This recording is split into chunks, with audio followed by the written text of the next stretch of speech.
Hey everyone, and welcome back to the channel. So today we get to take a look at the 2025 Lexus IS300.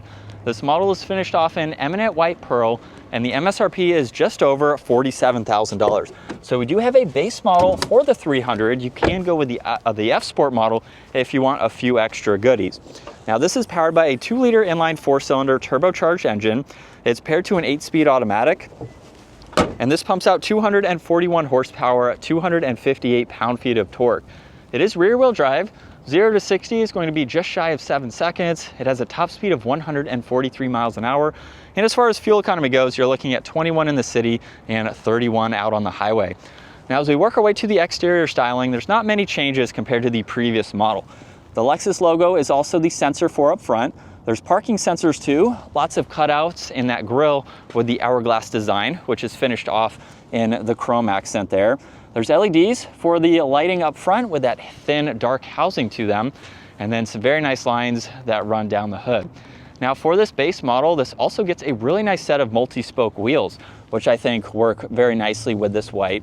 There's a gloss black trim accent in the lower section, a 3-color design for these mirrors with the turn signal there.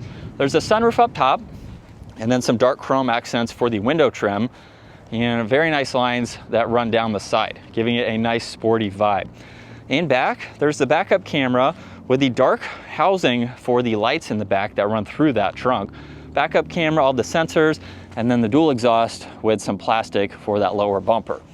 Now you can use the button on the key fob or the one up underneath to gain access to the cargo space, where you have a good bit of space. There's a spare tire underneath the floor, and you can fold down the back seats too.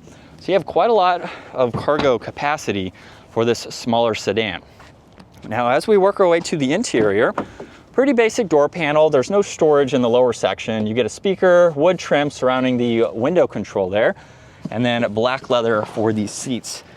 Now at 5'10", it's a little bit tight. You have storage pockets, vents in the middle. I have about a ½ inch or so of headroom. There's the cup holders that pop out with the armrest there, and a good bit of visibility. Pillars are pretty thin, so you can see around this back corner here.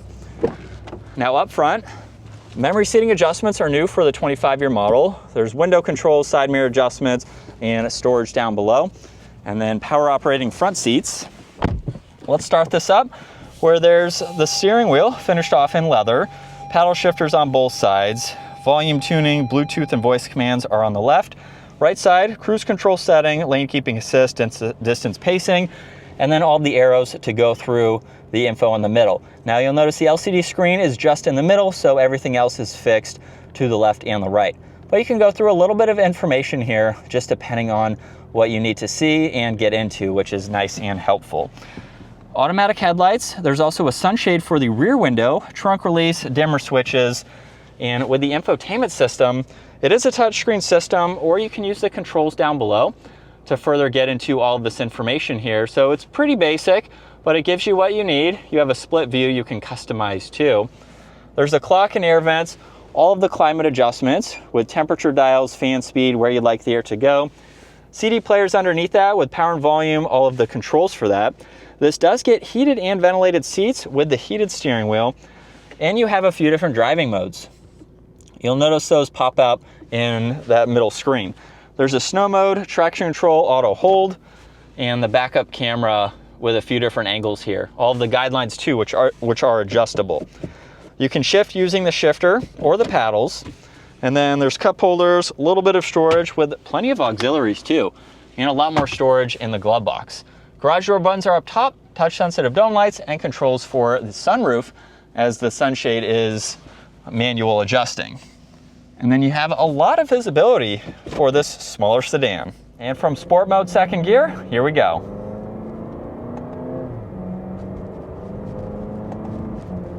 Just a mild acceleration, and we're up to speed. If I punched it a little bit more, I think it would have a good bit of power to at least get up and move, merge into traffic, get out of its own way. I think it has a good bit of power, at least to do that when needed. But this is what it's like to be behind the wheel for the IS300. This is essentially the entry-level IS model. So we have 3 different engine options with the IS in general, just depending on the power that you want, the money that you want to spend on your car too.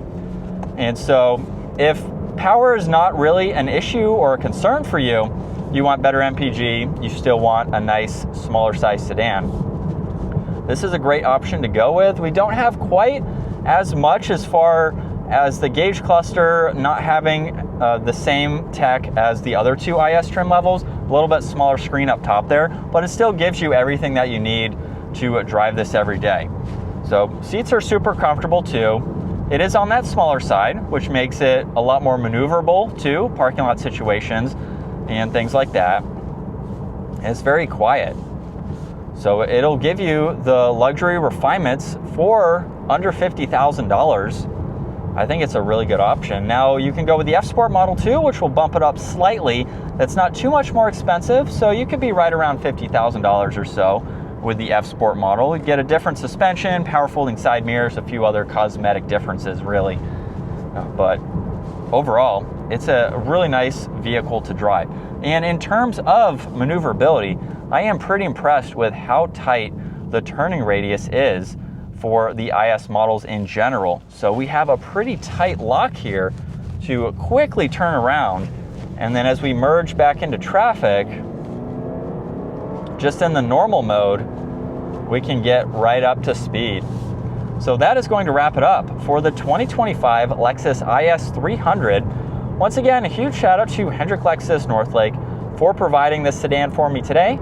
Take a look at their website, give this video a huge thumbs up if you enjoyed it, and consider smashing that subscribe button so you can stay up to date with our daily uploads. I will see you all in the next video.